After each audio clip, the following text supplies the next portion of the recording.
करावा भेर सहज वेळी उदकी वह्या तुम्ही रक्षेरिया निज सत्य हो स्वामी कृपया देवा यावरील करावा भेर निरामणी धरा राहते तरी ध्यान मध्ये निरुपमा अहो स्वामी कृपया देवा यावरील करावा भेर नाम म्हणता मोक्ष नाही ऐसा उपदेश करतील काही बधीर व्हावे त्यांचे ठाई दृष्ट वचन वाक्य ते जयाचे राहिले मानसी त्याचे पावले तसेच आज पडता मिली पिसी भरतेसी वाचाळे नवनीचा निषेध घेणे मुख्य करते वाद जन्माधी शुकर येते संस्थापकाने सांगोविलो वेळा आठव नाही त्या छानटाळा नामासाठी बाळा क्षीरसागरी कोंडिले आपली या नामासाठी लागे शंखासुरा पाठी फोडून या पोटी वेदचारी काढिले जुगी प्रसिद्ध हे बोली नामे गलिका चालिले आणि के उद्धरणी पातके महादोषी जे हे पवाडे गरजते नाम प्रसादाच्या छिद्दे जळता बुडता खाती राखे हाती विषाचे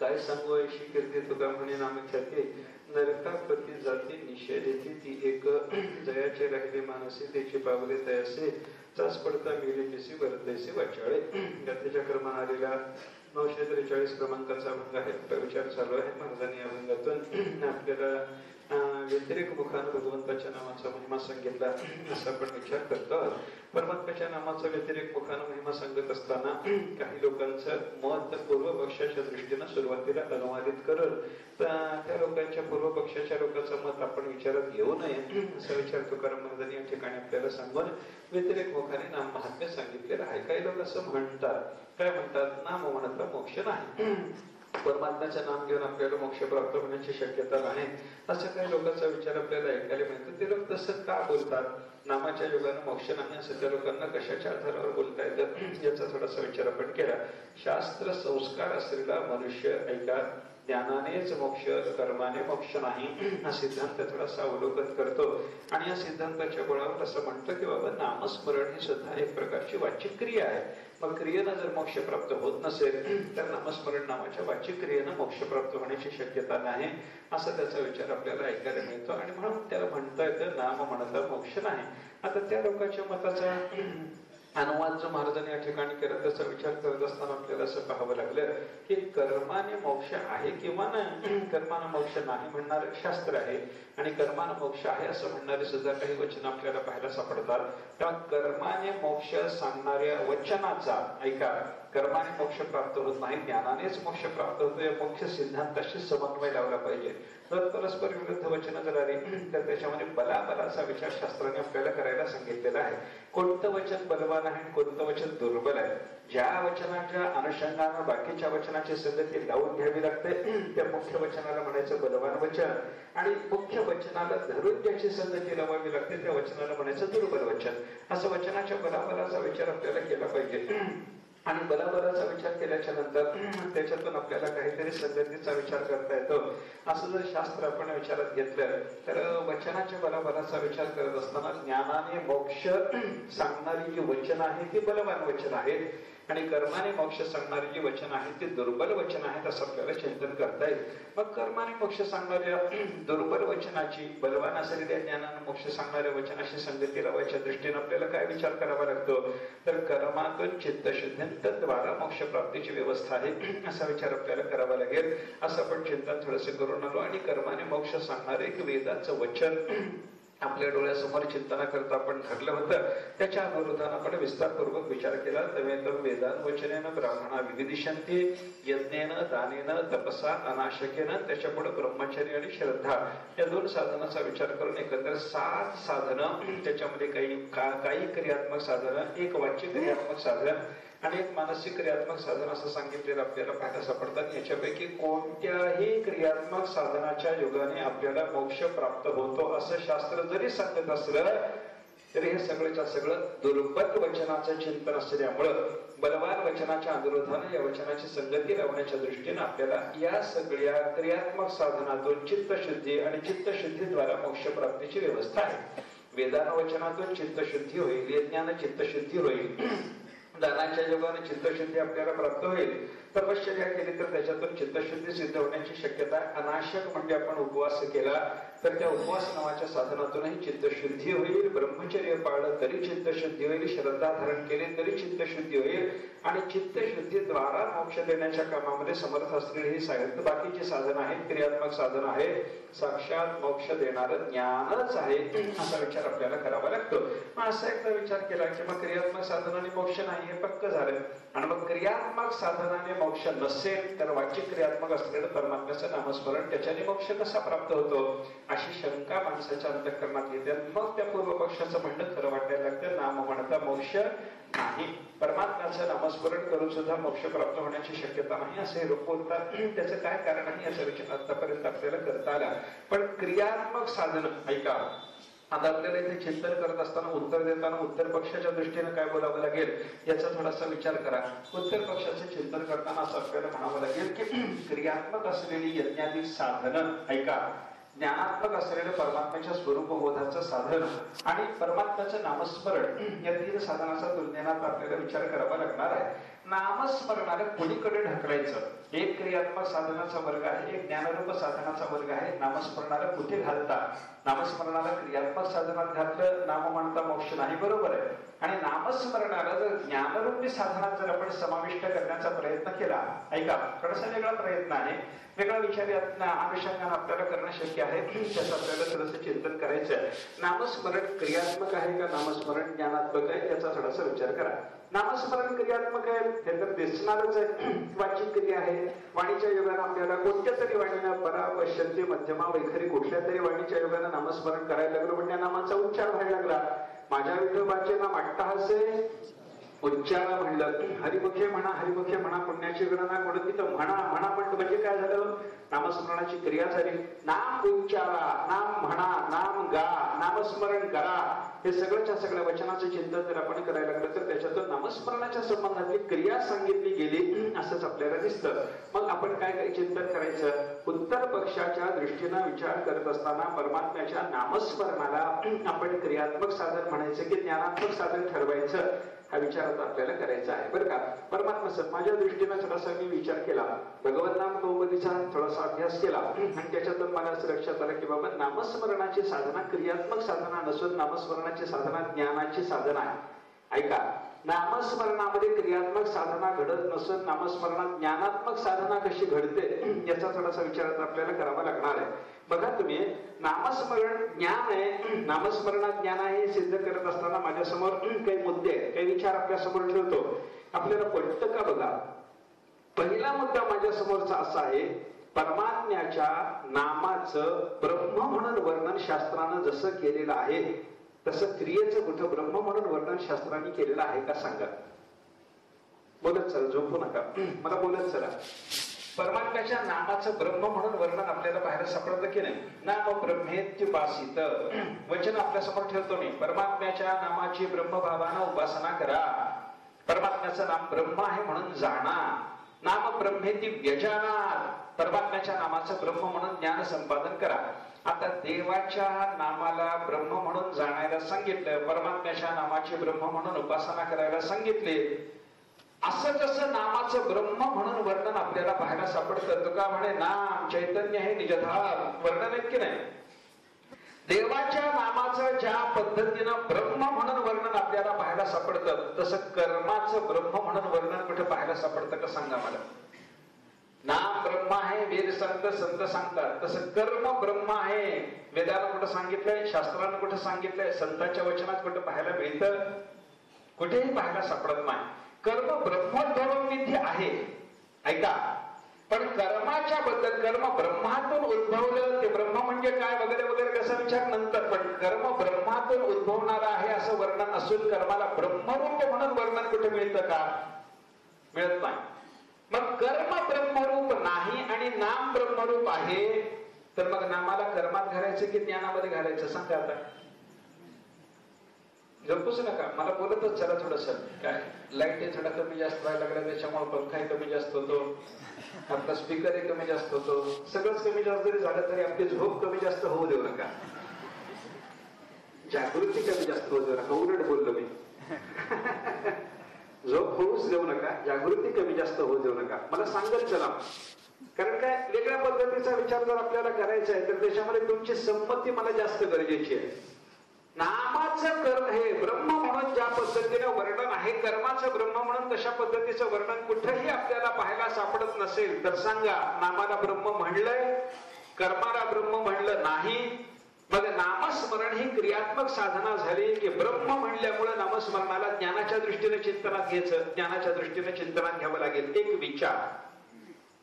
दुसरा विचार मी सांगतो, कर्माने काय होतं आणि नामाने काय होतं याचा विचार जर आपण पाहायला लागलो तर कर्माच्या योगानं आपल्याला प्रबोध येत नाही, नामाच्या योगानं आपल्याला प्रबोध येतो. ऐका, एक नामाचं महात्म्य सांगत असताना एक वचन आहे, पूर्ण पाठ नाही, अर्धवट पाठ आहे, म्हणून दाखवतो.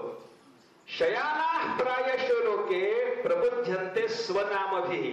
ऐका, झोपलेल्या माणसाला त्याचं नाव घेऊन मोठ्यानं आपण जर हाक मारली तर तो झोपलेला माणूस उठतो की नाही? म्हणून उद्या तुमच्या नावाची यादी आणून द्या मला. जो जो झोपला त्याच्या नावाने मला हाक मारून उठवता येईल की नाही? त्याच्याशिवाय उठतच नाही, नियमच दिला त्याला, मी काय करू? तुम्हीच सांगितलं महाराज, शयाना प्रायशो लोके प्रबुध्यन्ते स्वनामभिः. मला सांगा, नामाच्या योगाने नाम घेऊन त्या व्यक्तीला हाक मारल्याच्या नंतर त्या व्यक्तीच्या ठिकाणी प्रबोध जसा येतो तसा प्रबोध त्या व्यक्तीच्या ठिकाणी सामान्य रीतीने आपण काही क्रिया केल्याने येतो का? हलवल्याने त्याला प्रबोध येईल, पण नाम घेऊन ओरडल्यावर जसा प्रबोध येतो तसा प्रबोध हलवण्याने येत नाही. म्हणजे क्रियात्मक साधनामध्ये प्रबोध नाही आणि नामामध्ये प्रबोध आहे. मग नाम जर प्रबोध देणार असेल तर नामाला क्रियेत ढकलायचं की नामाला ज्ञानामध्ये घालायचं? सांगा आता. ज्ञानामध्ये त्याचा अंतर्भाव करावा लागेल. नाम ज्ञान रूप आहे, नाम ब्रह्मरूप आहे. एक चिंतन केलं, कर्म ब्रह्मरूप नाही, नाम ब्रह्मरूप आहे. दुसरं चिंतन आपण केलं, कर्माने प्रबोध येत नाही, ज्ञानाने प्रबोध येतो. नामाला ज्ञानामध्ये आपल्याला गणता येतं याचा विचार करत असताना माझ्या समोरचा तिसरा मुद्दा आहे. ऐका, सामान्यपणे जीवाच्या अंतःकरणामध्ये असणाऱ्या मल, विक्षेप, आवरण या 3 दोषाच्या नाशाकरता शास्त्रानं वेगळी वेगळी साधनं सांगितलीत की नाही? मलदोष घालवायचा काय करा? कर्म, निष्काम कर्म करा. विक्षेप दोष घालवायचा काय करा? निष्काम उपासना करा. आणि आवरण दोष घालवायचा त्याच्याकरता काय करा? स्वरूपाचा प्रबोध संपादन करा, ज्ञान मिळवा. ऐका, कर्माने काय होतं? सगळे दोष जातात की केवळ एक मलदोष जातो? बोलत चला, एक मलदोष जातो. उपासनेनं केवळ विक्षेप दोष जातो की मल, आवरण आणि विक्षेप सगळेच दोष जातात? फक्त विक्षेप दोष जातो. आणि आवरण दोषाच्या नाशाकरता जे ज्ञान संपादन करायचंय, मला सांगा, या ज्ञानाने केवळ आवरण जातं की ज्ञानाच्या योगानं मल, विक्षेप आणि आवरण सगळेच जातात? नाही, सगळे जातात. विचार करा थोडासा, मी आपल्याला प्रमाणाने विचार सांगतो. आपण स्वरूपाचा प्रबोध संपादन केला, सगळंच्या सगळं आपल्या ठिकाणी असणारं दोषजात निवृत्त होतं. मलदोष जायला ज्ञानाने मलदोषही जातो. मलदोष जायच्या आधी ज्ञान होत नाही हे खरं आहे. ऐका, पण वेगळ्या पद्धतीनं उलट्या क्रमाने जर विचार करायचा ठरला तर ज्याला ज्ञान झालंय त्याचा मल गेला की राहिला?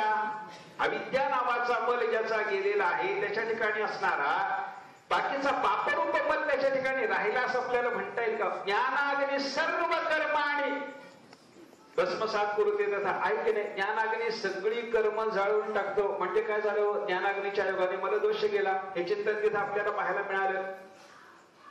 आवरण दोषाच्या नाशाकरता सांगितलेल्या या ज्ञानाच्या योगानं कर्माने जाणारा मला दोषही गेला. बर, ज्ञानाच्या योगाने विक्षेप दोष जातो की नाही? मनाची अस्थिरता थांबते. अरे ज्ञानाच्या योगाने मनोनाशच होऊन जातो. आता कुठला विक्षेप राहिला? मनच मेलं, मनच मेलं. मनोनाशान मोक्ष, मनोनाशान मुक्ती. ही मनाच्या नाशाच्या योगानं मोक्ष प्राप्त व्हायचा तो ज्ञानाने मिळालाय. ज्ञानाने एकदा मनोनाश होऊन गेल्याच्या नंतर त्याच्या चित्ताच्या ठिकाणी पुन्हा अस्थिरतेचा विक्षेप दोष राहील कसा? राहत नाही. म्हणजे काय आहे? मलदोषाच्या नाशासाठी सांगितलेलं कर्म त्याच्याने केवळ मलदोष जातो. विक्षेप दोषाच्या नाशासाठी सांगितलेली उपासना तिच्यानं केवळ विक्षेप दोष जातो. पण आवरण दोषाच्या नाशासाठी सांगितलेलं ज्ञान तीनही दोषाच्या नाशाला उपयोगी पडतं. हे चिंतन लक्षात घ्या. आता नामाकडे चला. नाम कर्मासारखं आहे, नाम उपासनेसारखं आहे की नाम ज्ञानासारखं सगळ्या दोषाचा नाश करायला लागलं? सांगा ना. कर्माने केवळ मलदोष गेला, नामाने केवळ मलदोष गेला का सगळे दोष गेले? सगळे दोष गेले. नामस्मरण केलं पाप जातं की नाही? नामसंकीर्तन साधन पैसोपे जळतील पापे जन्मांतरे. पाप जळाली जयाचे नाम पाप नासी. आपण प्रमाण पाहून आलो. नाम नोस्ती यावती शक्ती ही पाप निर्हरणे हरे हे नतावत कर्तुम शक्नोती पातकम पातकी जन. हा केवढाही मोठा पापी असो, अरे नामस्मरण केल्यावर पाप जाईल नवल नाही. आपण परवा प्रमाण पाहून आलो. नामस्मरण करण्याची इच्छा झाली की त्याच्या शरीरातून पाप थरथरा कापून निघून जायला लागतं. वेपंते दुरितानी, पाप त्याला थरथर कापायला लागतात असं वर्णन. म्हणजे नामस्मरणाच्या योगानं पापाचा नाश होतो, मलदोष गेला. नामस्मरणाच्या योगानं चित्त शांत होतं की नाही? नाम घेता मन निवे जिव्हे अमृताचे स्रवे. नामस्मरणाच्या योगानं मन शांत होतं. ते भगवान शंकराच्या बाबतीत वर्णन करतात ना. हलाहल विषप्राशन, समुद्र मंथनातून ते हलाहल विष निघालं. सगळे देव भगवंताला शरण गेले. शंकराला त्यांनी सांगितलं का ना देवा, या विषापासून आमचे प्राण वाचवले पाहिजेत, काही कृपा करा. भगवान शंकराने ते हलाहल विष घेतला. हलाहल विषाच्या प्राशनाच्या योगानं शंकराला जी तगमग झाली, त्या तगमगीमध्ये त्यांना अस्थिरता आली. अस्थिरता आली म्हणजे काय झालं? विक्षेप दोष झाला एका पद्धतीनं. बघ, हा विक्षेप शांत करण्याकरता, शरीरात दाह होण्याच्या योगाने निर्माण झालेला विक्षेप शांत करण्याकरता शांतीचे उपाय, शीतल उपाय भगवान शंकराने काय काय केले विचार करा ना. भगवान शंकराने शीतलतेचा प्रत्यय आपल्याला यावा, विक्षेप शांत व्हावा म्हणून पहिल्यांदा सर्प अंगावर घेतले. कारण सर्पाचं शरीर थंड आहे, तर त्याच्या विषानं दाह होतो. हा जरी भाग वेगळा असला तरी शरीर मात्र त्याचं थंड आहे. सर्प अंगावर घेतले शीतलता येण्याकरता, विक्षेपाच्या शांती करता. सर्पानं शीतलता आली नाही. चंद्र डोक्यावर घेतला, शीतलता आली नाही. गंगाच डोक्यावर घेतली, शीतलता आली नाही. जी शीतलता सर्पानं दिली नाही, जी शीतलता चंद्रानं दिली नाही, जी शीतलता भगवान शंकराला मस्तकावर गंगा धारण करण्याच्या योगानं प्राप्त झाली नाही, ती शीतलता भगवंताच्या राम नामाच्या चिंतनानं, ग्रहणानं भगवान शंकराला प्राप्त झाली. असं जर शंकरांचं चरित्र असेल तर नामाने विक्षेप दोषाची शांती मान्य करावी लागेल की नाही? मान्य करावी लागते. नामाने विक्षेप दोष जातो एक, नामाने मददोष जातो एक. आवरण दोष जातो की नाही? आवरण दोषाच्या नाशाची तरी वर्णन आपल्याला पाहायला सापडतातच. हरी हरी हरी मंत्र हा शिवाचा, म्हणती जे वाचा तया त्याला मोक्ष प्राप्त होतो. हरी हरी मंत्र म्हणला मुख्य नाम हाती मोक्ष ऐशी साक्ष बहुतांची. मग आता विचार करा, नामाने त्रिविध दोषाची शांती, ज्ञानाने त्रिविध दोषाची शांती, कर्माने मात्र एकाच दोषाची शांती. तर मग नाम ज्ञानरूप आहे की कर्मरूप आहे? सांगा आता. काय बोलतात त्याला? त्याच्याबद्दल तुमच्या म्हणजे मी सांगितलेलं तुमच्या पक्तो की नाही हे सांगत चला मला. नामाने क्रियेनं ज्या पद्धतीनं एका मलदोषाचीच शांती व्हायला लागली, परमात्म्याच्या नामानं केवळ मलदोषच जायला लागला की सगळे दोष, सगळे दोष. आणि सगळे दोष घालवणं क्रियेला शक्य आहे की सगळे दोष घालवणं ज्ञानाला शक्य आहे? ज्ञानाला. मग ज्ञानासारखं काम नामाचं असेल, कर्मासारखं नामाचं काम नसेल, तर त्या नामाला कर्मरूप म्हणायचं की ज्ञानरूप म्हणायचं विचार करा. ज्ञानरूप. मग ज्ञानरूप जर नाम असेल तर त्याच्यानं मोक्ष प्राप्ती व्हायला कोणती अडचण आली सांगा ना आता? काहीच नाही. नाम ब्रह्म आहे एक, नामाने प्रबोध येतो दोन. मन विक्षेप आवरण तीन दोषाच्या शांती करता वेगळी वेगळी जी साधनं सांगितली त्याच्यामध्ये कर्माने केवळ मलदोष, ज्ञानाने सर्व दोष शांती आणि नामाने सुद्धा सर्व दोष शांती, असं फल जर आपल्याला पाहायला सापडत असेल तर कर्मापेक्षा वैलक्षण्य आणि ज्ञानाची सदृशता नामामध्ये येत असल्यामुळं ज्ञानाला कर्मात ढकलता येत नाही, ज्ञानात ढकलावं लागतं. एक विचार आहे. अजून एक विचार करा. आहे आणि परमात्म्याचं नाम कसं आहे याचा जर विचार आपण करायला लागलो तर कर्म जड आहे आणि परमात्म्याचं नाम चेतन आहे. नाम चेतन आहे, कर्म जड आहे, कर्म जड आहे. दुसरा एक विचार आहे का, कर्म अनुक्षण विनाशी आहे. ज्या क्षणात कर्म संपलं त्याच्या दुसऱ्या क्षणामध्ये कर्माचा विनाश झालेला असतो, कर्म संपलेला असतं. मरणाऱ्या जीवाच्या सोबत कर्म येतं असं वर्णन आपल्याला शास्त्रात पाहायला सापडतं. धनानी भूमो पशवश्च गोष्ठे भार्याग्रहद्वारी जनस्मशाने देहश्चिताया परलोक मार्गे. कोण जातो? कर्मानुगो गच्छती जीवैका. कर्म घेऊन एकटा जीव जातो म्हणले शास्त्राने, पण कर्म तर मेले, कुठलं कर्म नेतो? कर्म घेऊन जातं. याचा अर्थ काय? त्या कर्माच्या नाशानंतर कर्माने एक अदृष्ट नावाचा हे अपूर्व विशेष, अदृष्ट पाप पुण्य या रूपाचा अदृष्ट, या अदृष्टाच्या रूपाचा एक अपूर्व भाग आपल्या ठिकाणी निर्माण करून ठेवलेला असतो. तो अपूर्व भाग सूक्ष्म असल्यामुळे तो आपल्या बरोबर येतो असं चिंतन आपल्याला शास्त्राने सांगितलं. पण मला सांगा, कर्म जसं जड आहे तसं कर्मापासून निर्माण झालेलं हे अपूर्वही जड आहे. त्याला स्वतःचं फल स्वतःला देता येत नाही.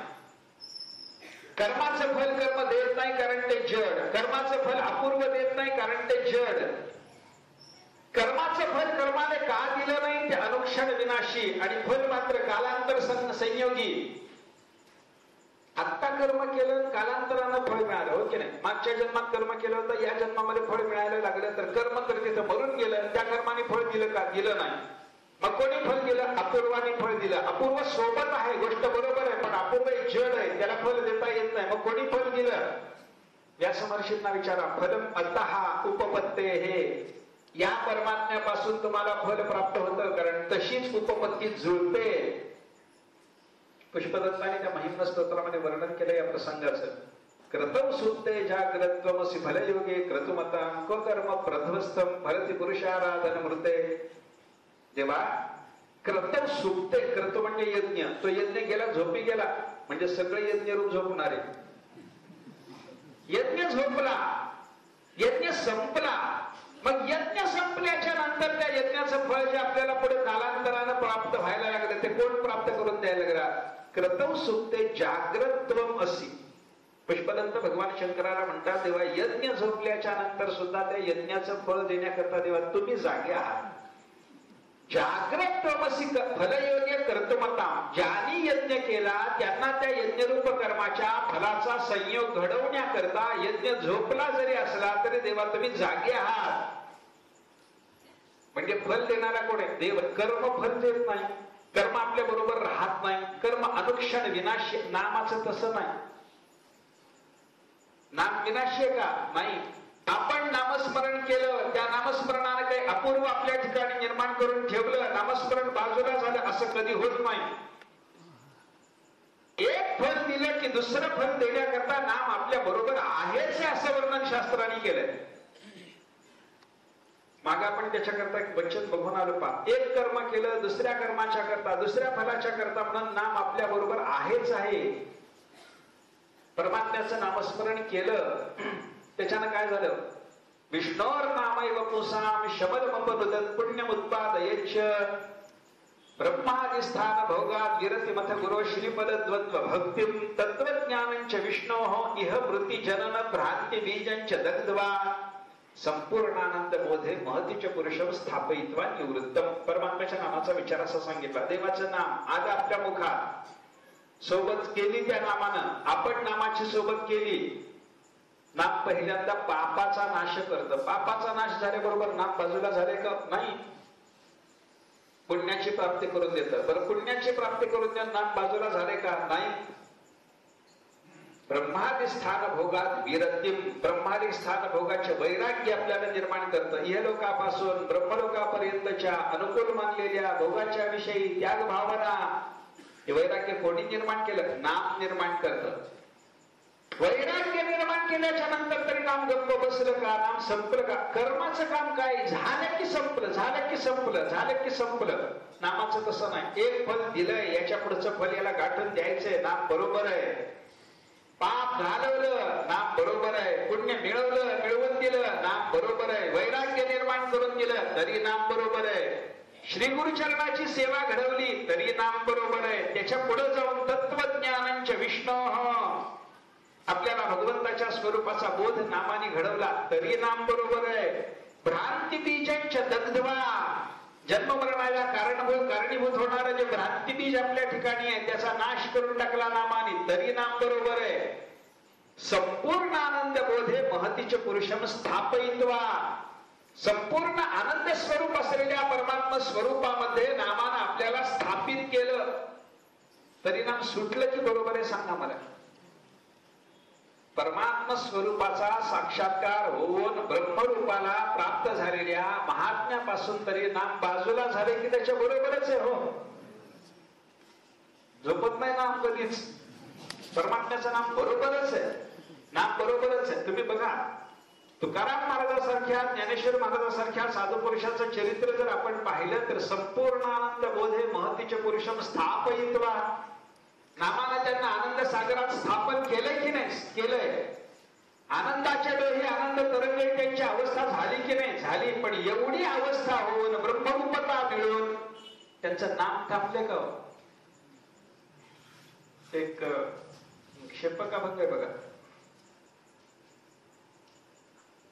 तुका झाला पांडुरंग महाराजांनी वर्णन केलं, त्याच्यात काय आहे वेगळे वेगळे त्याने दृष्टांत दिले. त्याच्यामध्ये आधी होता ग्राम जोशी राज्यपर दिले त्यासी त्याचे पंचांग राहिना मूळ स्वभाव जाईना, आधी होती दासी पट्टराणी केले तिसी तिचे हिंडणे राहिना मूळ स्वभाव जाईना, आधी होता वाघ्या दैवयोगे झाला पाग्या त्याचे येळकोट राहिना मूळ स्वभाव जाईना, आधी होता सत्संग तुका झाला पांडुरंग त्याचे भजन राहिना.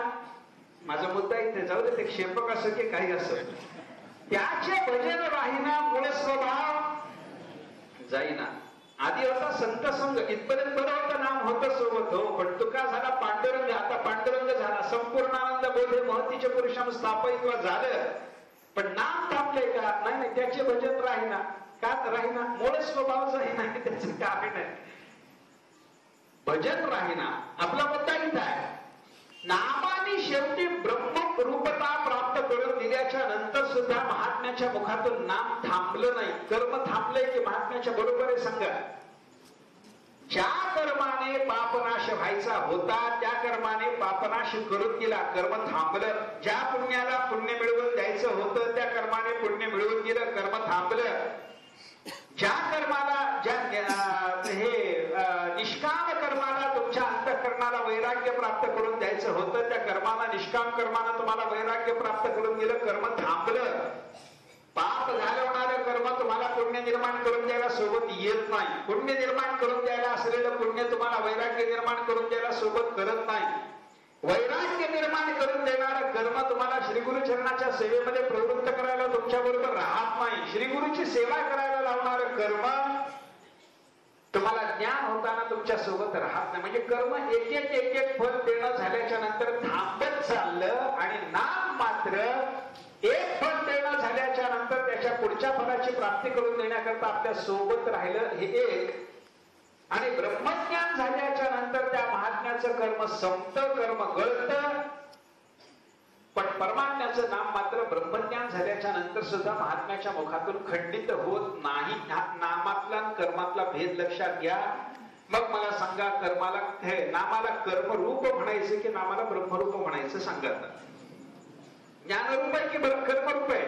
नाम हे कर्मरूप आहे असं आपल्याला म्हणता येते. नामाला आपल्याला ब्रह्मरूप म्हणावं लागतं. वेगवेगळ्या पद्धतीने विचार करा. अजून एका पद्धतीने विचार करा.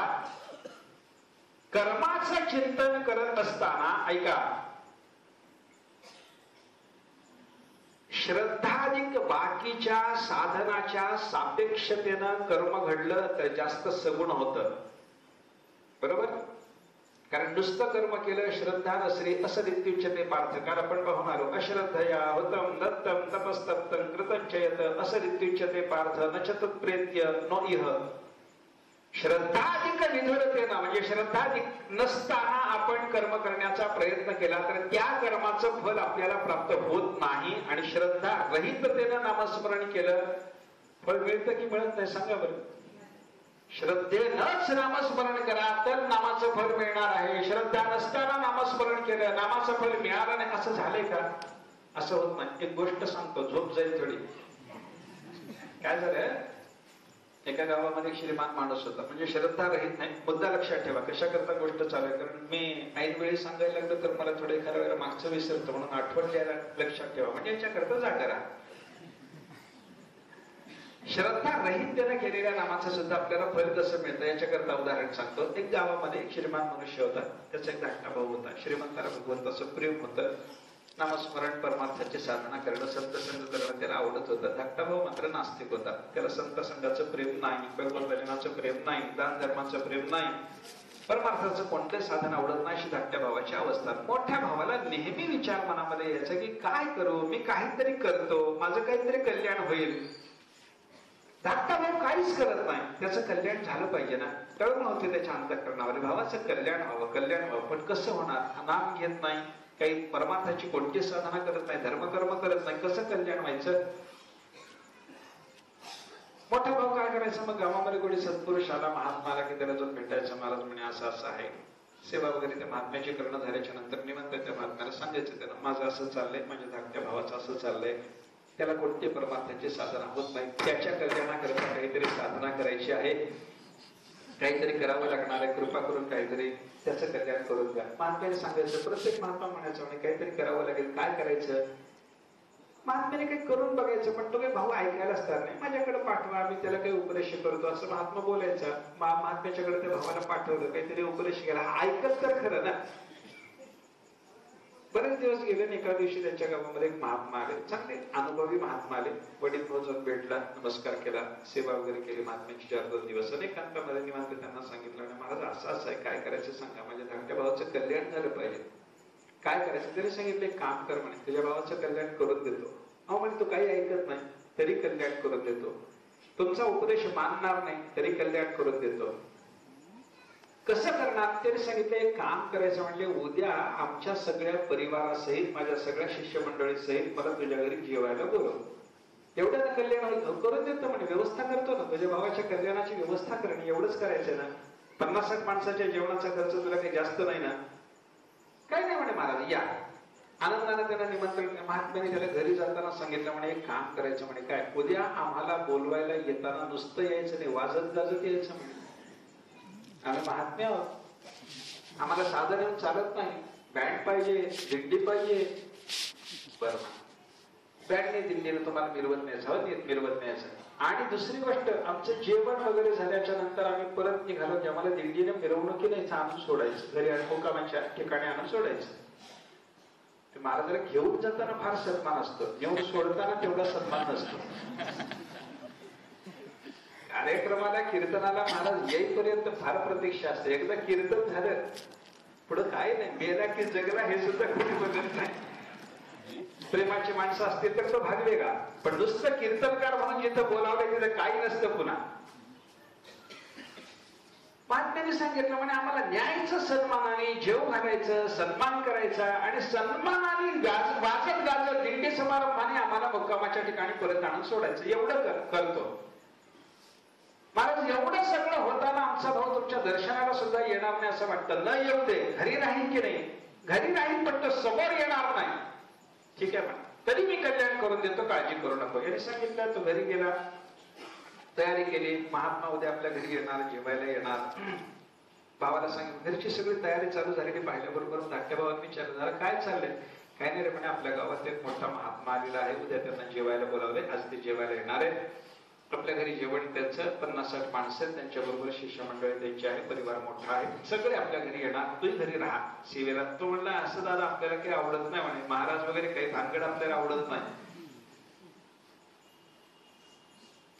तुम्ही काय करायचं ते करा, तुम्हाला काही मी अडवा नाही, पण मला मात्र बोलवू नका. त्यानं काय केलं, घरात आपल्या खोलीमध्ये दार लावून बसायला लागला. बायकोला त्याला सांगितलंय, पा म्हणे, मी दार लावून आत बसायला लागलो, महाराज येईल, जेवण होईल, महाराज परत जाईल, आणि परत गेल्याच्या नंतर माझा मी बाहेर येईल, मला कोणी महाराजाच्या दर्शनाला वगैरे बाहेर बोलवायचं नाही. ठीक आहे म्हणे, काय करणार, त्याचा स्वभाव होता, सगळ्याला माहिती होतं.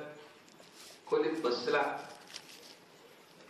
स्वयंपाक वगैरे झाला, घरच्या मंडळींनी सांगितलं मोठ्या भावाला की म्हणजे दादा असं आहे झाला स्वयंपाक तयार, तुम्ही महात्म्याला बोलवायला जा. याने दिंडी समारंभ घेतला, वाजत गाजत निघाला. वाजत गाजत निघाला ना खोलीत बसल्या बसल्या चिंतन करायला लागला. हा दादा निघालेले दिसतात, महात्म्याला आणायला गेले, आता तो महात्मा येईल. मग थोडा वेळ दिंडीचा आवाज थांबला, म्हणजे महात्माच्या घरी मुक्कामाच्या ठिकाणी दादा पोहोचले. तिकडून हळूहळू आवाज यायला लागला. जवळ जवळ आवाज आला की हा मनात विचार करायला लागला, महाराज आले आले आले आले. महाराज घरी आले, दारात स्वागत झालं, महाराजाला आत घेतलं, निवांत बसणं वगैरे झालं, जेवणाची व्यवस्था होती, भोजन झालं. भोजन वगैरे झाल्याच्या नंतर थोडी विश्रांती महात्म्याने घेतले. महात्म्याने सांगितलं म्हणे आता आम्हाला परत जायचंय. मग त्याने सांगितलं त्या श्रीमंताने म्हणे आमच्या भावाच्या कल्याणाची व्यवस्था करतो म्हणे, तुम्ही काळजी करू नका, एक काम करा, काय आम्हाला निघायची व्यवस्था करा, काय परत वाजंत्री वगैरे वाजवायला सुरुवात करायला सांगा. वाद्य वाजायला सुरुवात झाली, निघायची तयारी झाल्याबरोबर महात्म्याला सांगितलं भावाने मोठ्या येऊन की म्हणे महाराज सगळं झालं, तयार झाली, दिंडी तयार झाली, आपल्याला निघायचं म्हणा. महात्मा दारापर्यंत आले. सगळे आपल्या शिष्यवर्गाला सांगितलं म्हणे या दिंडी समारंभाला तुम्ही जा, मुक्कामाच्या घरी जा, मला थोडस काम आहे इथे, मी थोडा वेळ थांबतो. त्या भावाला सांगितलं तुम्ही जा म्हणे. मोठ्या भावाला सांगितलं जा तुम्ही, आमच्या या सगळ्या परिवाराला पोहोचवून या, मुक्कामाच्या ठिकाणी या सगळ्यांना सोडून या. आणि आपण स्वतः घरामध्ये हा महात्मा थांबला. दिंडी गेली, सगळा शिष्य परिवार गेला आणि घरातल्या लोकांना या महात्म्याने विचारलं म्हणे तुमची जे धाकटे बंधू आहेत कुठे ते खोलीत बसले, कुठे ती खोली? त्याने दाखवली खोली. म्हणे महाराज कडी वाचवू नका, ते बाहेर आल्याच्या नंतर तुम्हाला शिव्याच देतील, म्हणजे पाया पडणं बाजूला राहिलं, असं करू नका. त्यांनी सांगितलं म्हणे काय ते मी बघतो, कुठे आहे एवढं सांगा. त्यांनी सांगितलं, दाखवल्याबरोबर तो महात्मा त्या ठिकाणी गेला. दाराची कडी या महात्म्याने बाहेरून लावून घेतली आणि बाहेरून कडी लावून महात्मा दारामध्ये उभा होता. एवढ्यामध्ये हळूहळू हळूहळू तो वाजंत्रीचा आवाज दूर दूर दूर दूर चालला. तसा तसा हा म्हणायला लागला महाराज गेला गेला गेला. येताना आला आला ही भावना होती, आता गेला गेला गेला. आला ही भावना आनंदाची नव्हती, गेला ही भावना आनंदाची होती. गेला गेला गेला. वाजंत्री बंद झाली, आवाज ऐकूया दिंडीचा बंद झालं. याला विचार केला आता ते आपल्यापासून बरेच दूर गेलेले आहेत, आता आपल्याला घराच्या बाहेर यायला हरकत नाही, पोटात भूक लागलेली होती. कडी उघडली आणि बाहेर यायचा प्रयत्न करतो, तर बाहेरून महात्म्याला कडी लावलेली असल्यामुळे त्याला बाहेर काही येता येईना. मग ओरडायला लागला घरातल्या लोकांना, कोणी बाहेरून कडी लावली, कोण मूर्ख आहे? महात्मा काही बोलले नाही. त्यांनी सगळ्यांना सांगून ठेवलं होतं की म्हणे तो कितीही ओरडला तरी मी कडी काढेपर्यंत कोणी जवळ यायचं नाही.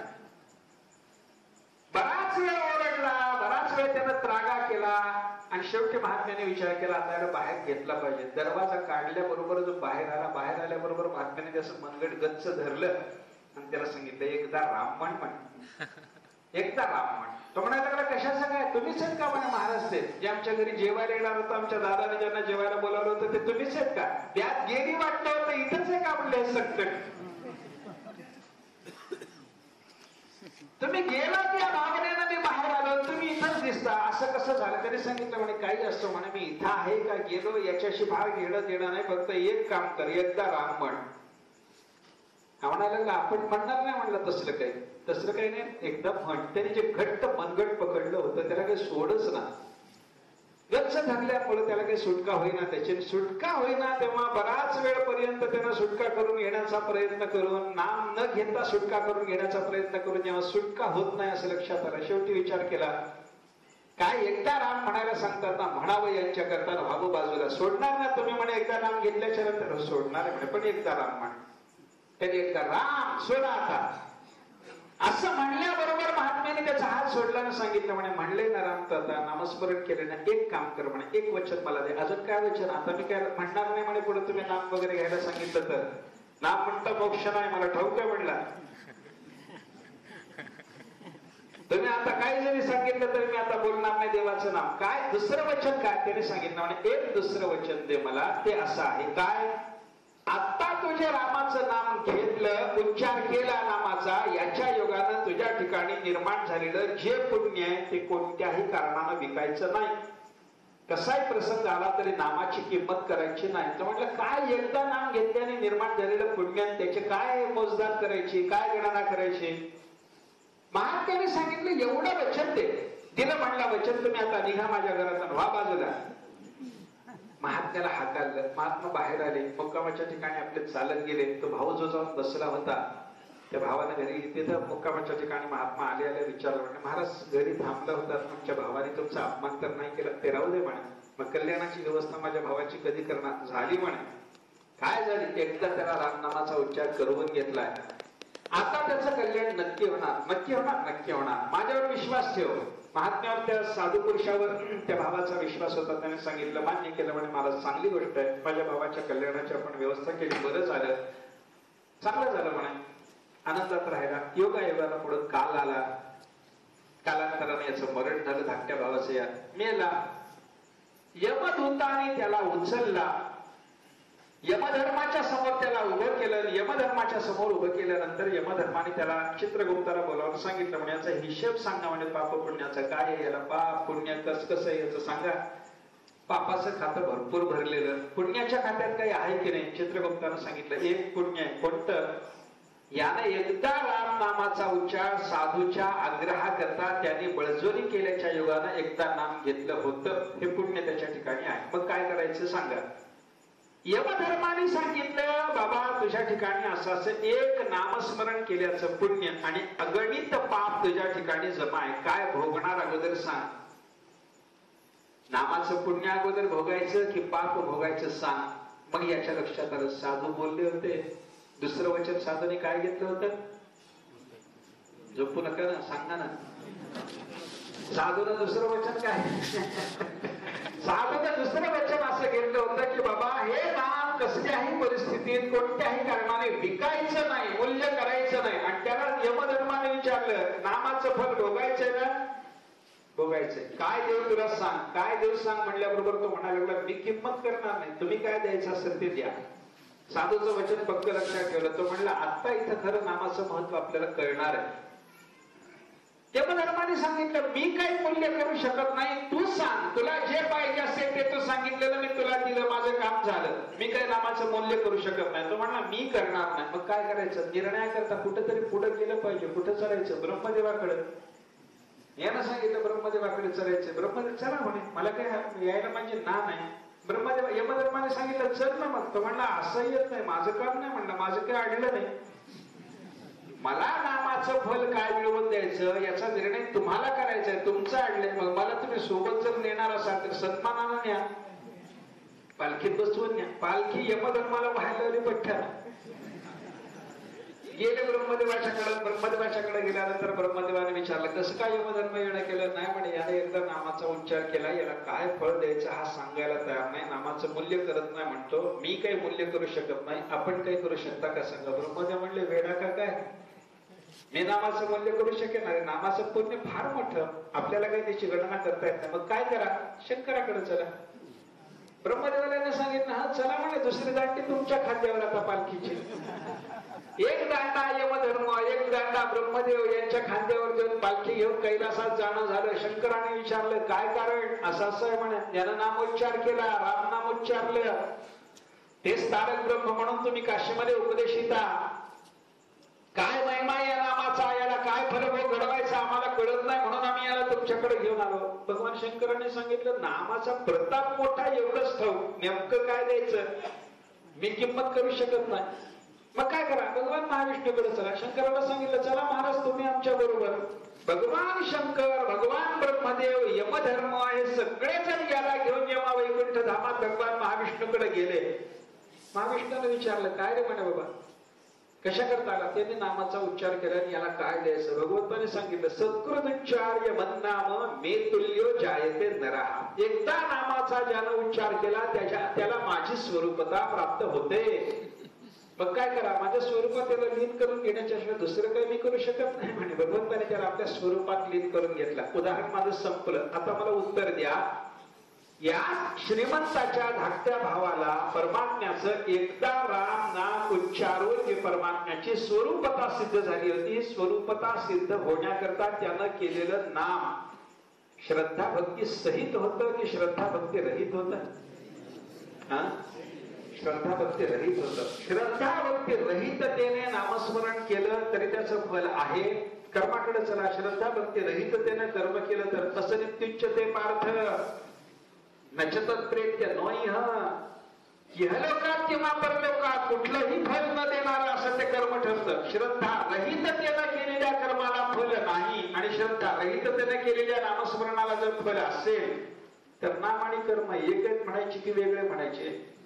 वेगळे म्हणले पाहिजे. आणि हे वेगळे ठरले की या नामाच्या योगानं प्राप्त होणारी परमात्म्याची स्वरूपता ही फल पाहिलं तर नामाला ज्ञानात गणावं लागतं.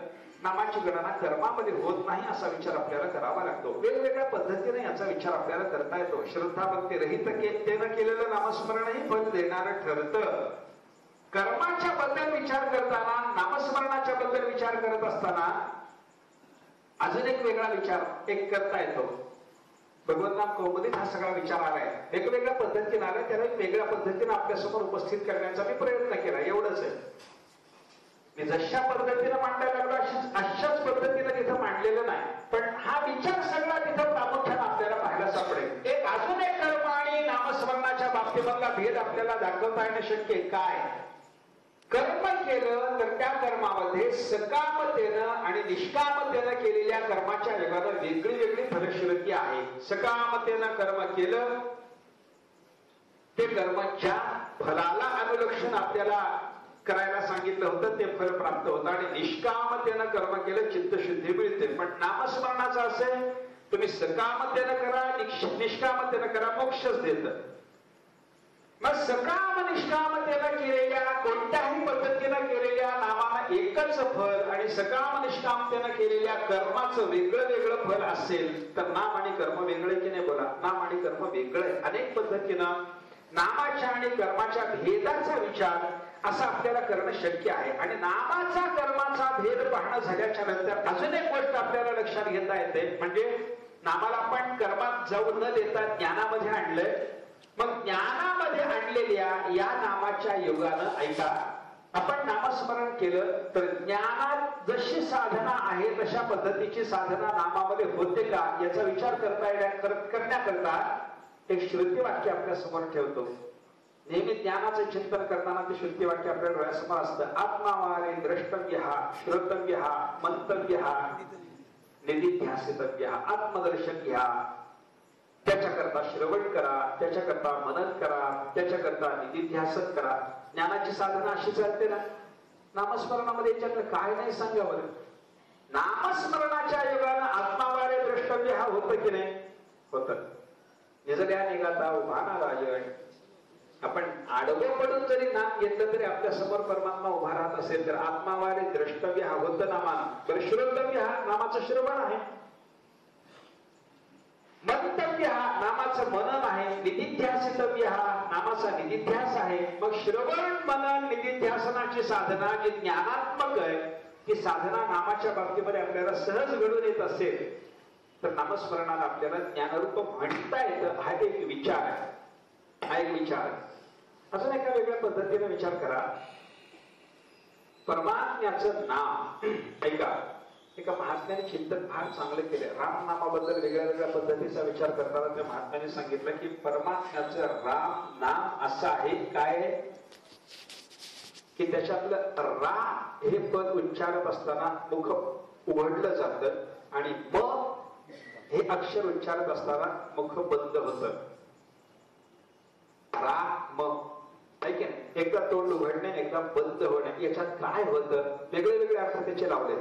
तोंड उघडलं शरीरातलं सगळं पाप बाहेर केलं, मन बंद झालं, पुन्हा ते पाप आत येणार नाही ही व्यवस्था झाली. एक संगती अशी लावली. एक संगती लावताना एका महात्म्याने सांगितलं की रा तोंड उघडलं गेलं. उघडलं गेलं म्हणजे काय? आत्मभावाचा विसर पडला म्हणजे जीवदशा सिद्ध झाली. आणि ती जीवदशा जी सिद्ध झाली होती ती जीवदशा घालवून पुन्हा आपल्याला स्वरूपाची प्राप्ती होण्याकरता म्हणून म नामाचा उच्चार म अक्षराचा उच्चार झाला.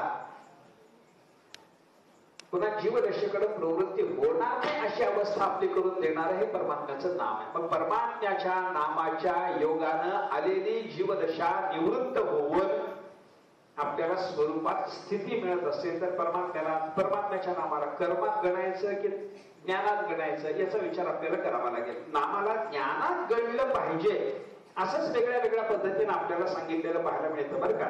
आमचे गुरुजी तर असं म्हणत असत की तत्वमसी महावाक्याचं काम रामकृष्ण हरी मंत्र करून जातो म्हणजे काय, राम कृष्ण हरी तत्वम अशी अशी ती 3 पद, ही 3 पद अगदी जोडून घेण्यासारखी आहे असं गुरुजी सांगत असत. त्याच्यामध्ये राम पद त्वपद वाचक, कृष्ण पद तत्पद वाचक आणि हरिपद असिपद वाचक आहे असं ते सांगत होते. सांगत होते त्याच्याकरता काहीतरी थोडीशी. रामाने आपल्याला त्वपदाचं ग्रहण कसं करता येतं, त्वपद जीववाचक आहे ना, सर्वाघटी राम अशी प्रमाणे पाहिजे. मग रामपद आपल्याला त्वपदाच्या संबंधाने घेता येतं रामपद. तत्पदाचा अर्थ आपल्याला कृष्णपदामध्ये घेता येतो, कारण श्रीकृष्ण परमात्मा म्हणजे परब्रह्म असं चिंतन संतांनी केलेलं आपल्याला पाहायला सापडतं ना. कृष्ण साक्षात ब्रह्म, कृष्णात परं किमपि तत्व महन्न जाने, साक्षात परब्रह्म आहे. आणि हरिपदाचा अर्थ काय, जो हरण करतो तो हरी. आहरती, हरण करतो म्हणजे आणून देतो. काय आणून देतो, जीवाला ब्रह्मस्वरूपता आणून देतो तो हरी. असं जर रामकृष्ण हरिपदाचं चिंतन केलं तर तत्वमसी महावाक्य आणि रामकृष्ण हरी मंत्र एका पद्धतीने जर विचारात घेता येत असतील तर मला सांगा, नामाला कर्मामध्ये गणायचं का नामाला ज्ञानामध्ये गणायचं? ज्ञानात गणलं पाहिजे एवढाच विचार आपल्याला करायचा आहे बरं का. अजून वेगळ्या पद्धतीने विचार करताना मी कारण जाता जाता असं बोललं होतं की नामात 3 प्रकार आहेत, गुणवाचक, क्रियावाचक आणि स्वरूपवाचक. त्याच्यापैकी कोणत्या नामाने मोक्ष मिळू शकतो, कोणत्या नामाने मिळू शकत नाही असा विचार पूर्व पक्षाचा आहे. सर्व नामाने मोक्ष कसा मिळतो उद्याला बघू.